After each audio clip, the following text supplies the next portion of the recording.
Govindarajaswamy walkers association గౌరవ chairman గా ప్రముఖ పారిశ్రామికవేత్త పిసి రాయలను ఏకగ్రీవంగా ఎన్నుకోవడం జరిగిందని మాజీ డీఎస్పీ శంకర్ తెలిపారు.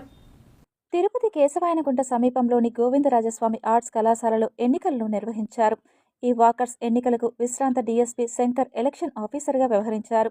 అంతకుముందు జనరల్ బాడీ సమావేశంలో 2025 సంవత్సరానికి సంబంధించిన కార్యక్రమాల వివరాలను తెలియజేశారు. నూతనంగా ఎన్నిక కాబడిన కమిటీ సభ్యులకు పుష్పగుచ్చం అందజేసి సాల్వతో సత్కరించారు.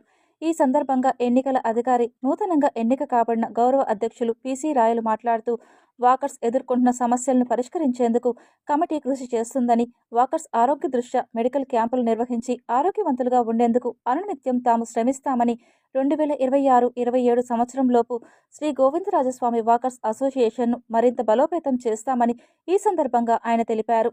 గోవిందరాజ వాకర్స్ అసోసియేషన్ గౌరవ సభ్యులుగా ఆనరీ చైర్మన్గా పిసి రాయల్ గారిని ఏకగ్రీవంగా ప్రకటించేసుకున్నాం.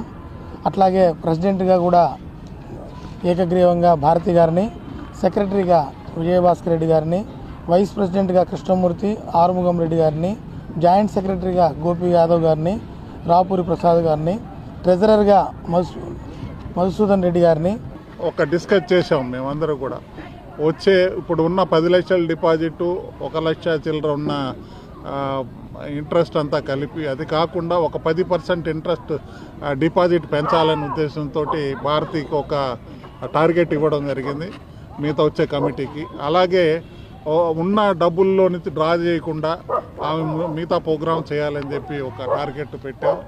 అలాగే మిగతా సభ్యులందరూ కూడా ఆమెకి సహాయ సహకారాలు అందిస్తారని చెప్పి చక్కగా తర్వాత ఒక 5 ప్రోగ్రాంలు సంవత్సరంలో ఒక 5 నుంచి 6 ప్రోగ్రామ్స్ చక్కగా చేస్తానని భారతి గారు చెప్పారు.